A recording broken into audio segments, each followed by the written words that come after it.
So I'm going to try to convince you of three things. First of all, that agriculture and food is important to Alberta and to Canada and to the rest of the world. And then I'm going to tell you that we're thinking about how we pull together a bunch of very disparate things. And then at the end, I'm going to ask you to help me to think about how we actually do pull all of these things together. So my story is that I grew up about 50 kilometers south of here, but through my life, trained as a plant breeder, lived in sub-Saharan Africa for 10 years, still very involved with international development. Dean of this amazing faculty of 1,600 undergrads, 500 graduate students that are working on all of the important things that are going on in the world right now, in my unbiased opinion, to connect ag and food to nutrition and human health, to do that on a base of water and soil and biodiversity. That's the kind of work that we do within our faculty. People invest about $45 million a year of external funding into our researchers. We have about 500 faculty and staff. And because we are the Faculty of Agricultural, Life and Environmental Sciences, when we had our centennial, we had to brew Ailes Ale just to show that we really were players in all of this. And I'm very grateful for Olds College to help us out with that. So 2017, Prime Minister Trudeau and the Finance Minister, Bill Morneau, invite Dominic Barton to come back to Canada. He's at that time the managing partner of McKinsey. He's the major player globally. He was maybe going to be Canada's ambassador to China. He didn't want to do that, but he came back to identify areas where Canada could really grow. Had a chat with him somewhere along the way. He had no idea about agriculture or food, nor did many of his roundtable members. Their first report, they come out and say, Canada should be this agri-food mega power for all the reasons that they started to identify and some of the things that we'll talk about in the next 10 minutes. But I also want to remind you that Alberta is this major player in where we're going. 28 billion in sales when you include farm gate sales and the processing activity that we have. Major player, think about these renewable industries that we're at within our province. And we have this amazing land base that others can only just dream of, let alone all these people and infrastructure to make this work. And our strength is our weakness in some ways because we have this unbelievably diverse set of agriculture. If you go to Iowa or if you go to Illinois, people grow corn and they grow soybeans. And it works well. They've got all kinds of policies and structures in place to make this all happen. But we have this broad diversity of crops, broad diversity of livestock, all these amazing systems all through our province. And that makes us interesting, and I'll talk about that in a moment. So our faculty is very involved, and today I'll just talk about that top one, about how our faculty can be involved in thinking about helping to feed the world. And I've already, I think, made the case that, especially when it comes to agriculture and food, this major renewable industry that's going to be a key player for the next century, just as it was for the last century within this province. But I would say the ag and food sector writ large across the entire world has one problem, and that is just this ridiculous amount of variability. So I'm going to give you some quick hitters on all of the variability that's going on within the systems within we work. But I'm just going to give you a little bit of a setup. I really like what Will said about digitization. The ag and food sectors across the world are really thinking about, how do we connect all of this? How do you digitize? How do you make sure that you've got information gathering in all of these areas so that you can inform people, you can inform consumers, you can inform producers, that you can reward them for certain kinds of quality by having incentives and making this whole connection. In the next 5 minutes, I'm going to tell you that it seems impossible, and then we're going to come around to the end to say, maybe it's not impossible. Just think about management systems. Our own faculty, we have about 25,000 acres of farms and ranches. We raise cattle to do research. We do crops research. But last week, I was in Whitehorse because we have a shared degree with Yukon College, and one of our graduates has outfitted a sea-can with hydroponic capacity to produce leafy vegetables for Whitehorse, and they're just making money hand over fist, early days. because of the demand for that great product there in Whitehorse. So we've got these huge extensive systems, but people are talking about vertical agriculture of many of the cities in Africa. There's all of these small gardens just on the perimeter of the city because there's this tremendous opportunity to sell into these areas where there are lots of people. So we're just starting. Think about that as variability. How do you start to capture that information and put it into a system? There's more.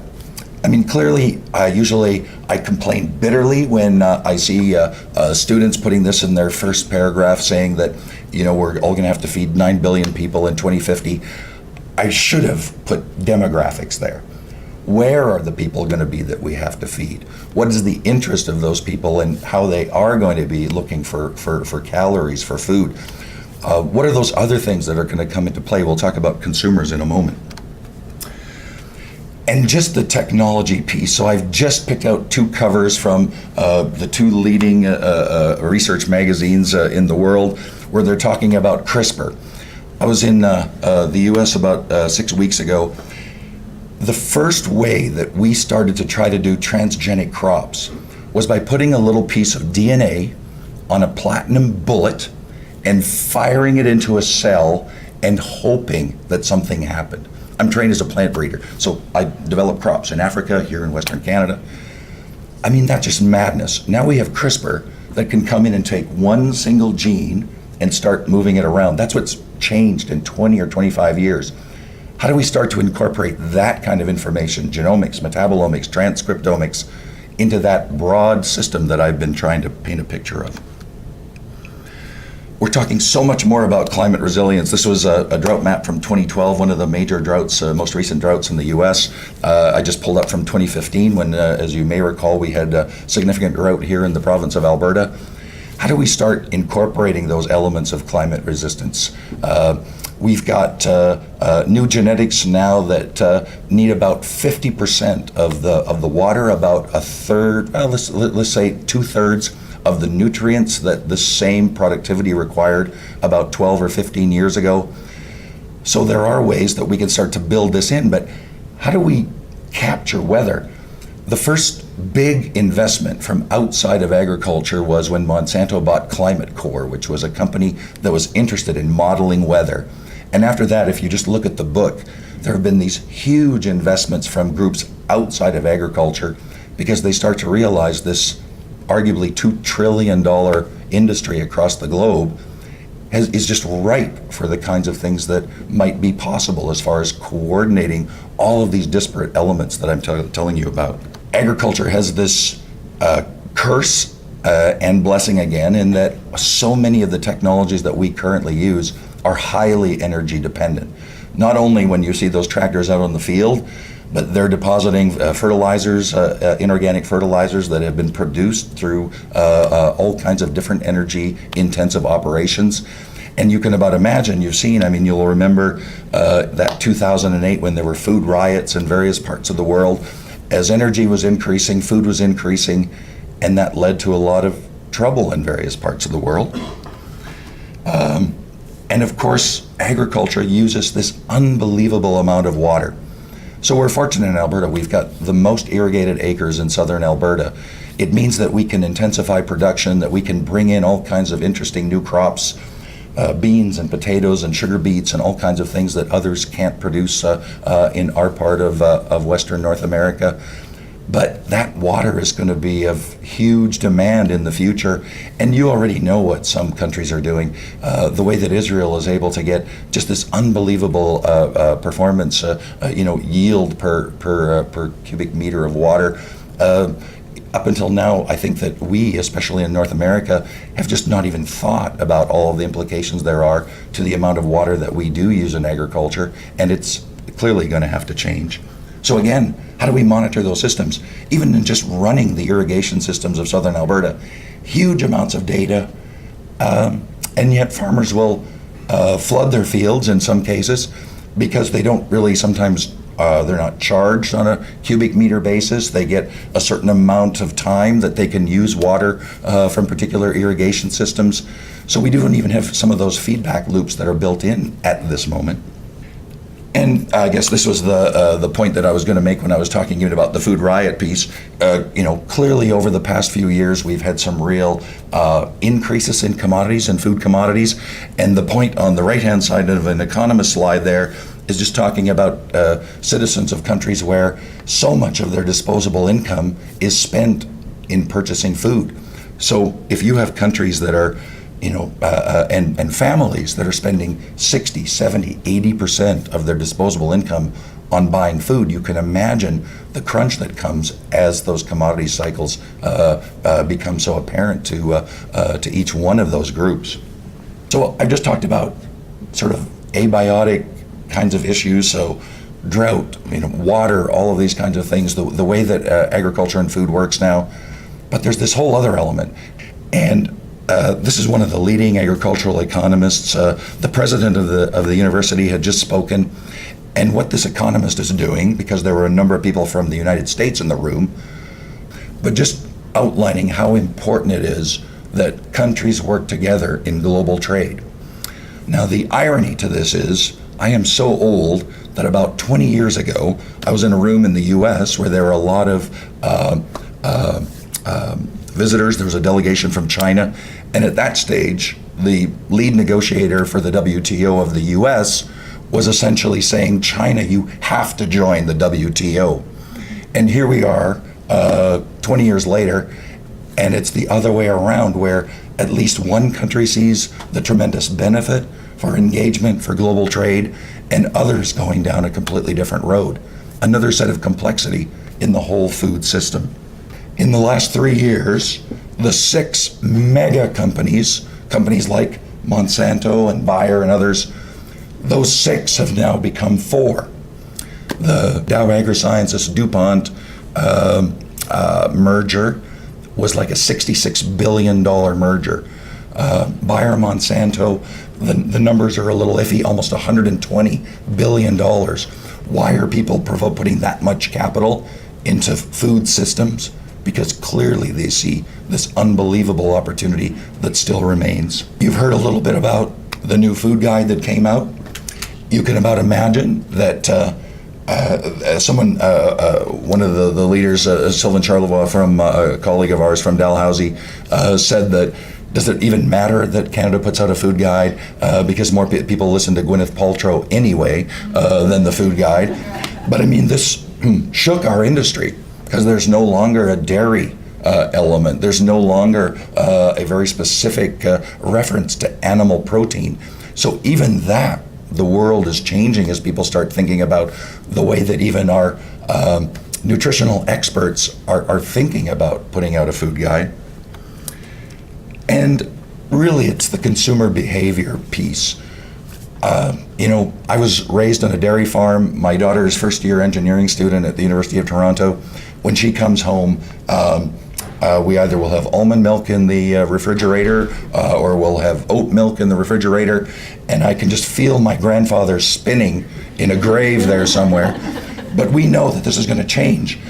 What do Canadians spend of their disposable income as a percentage on food? Any guesses? Just shout one out. 30. I have 30. We're going lower. Anybody else? 18. 18. We're going lower. So last year, or the most recent data from Statistics Canada, we in this room spend about 9.5% of our disposable income on food. And yet, think of everything you read and see with respect to what you want from food.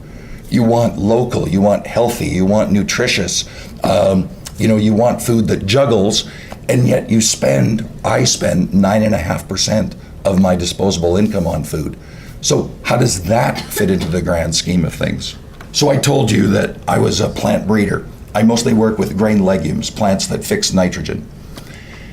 If you'd have told me that 30 years later, James Cameron was going to come to Saskatchewan and invest several tens of millions of dollars into a plant protein isolate factory, I probably would have called you a liar. But that's what's happening now. People are talking about plant protein. The news has been full of Beyond Burger, not just its listing on the New York Stock Exchange, but all the things that have been going on around plant proteins. everything seems to be changing in the space that we work in. And of course, there's a social license component. So remember, what I'm challenging you to think about is how do we combine those things that I talked about in production, those things that we talked about in policy, the things that we talked about, the way people actually act within food systems. But there are other things going on. The use of transgenics, these are just 3 lectures that we've had over the last couple of years around transgenic crops, whether that makes sense. Social license with respect to animal welfare. Rightfully so, there's a greater, a major focus that has developed over the last 5 or 10 years on treating animals ethically. Some people are talking about the fact that animals should have the same rights as humans when it comes, and in fact, that was one of the people that came from Harvard to talk on the animal welfare side of things.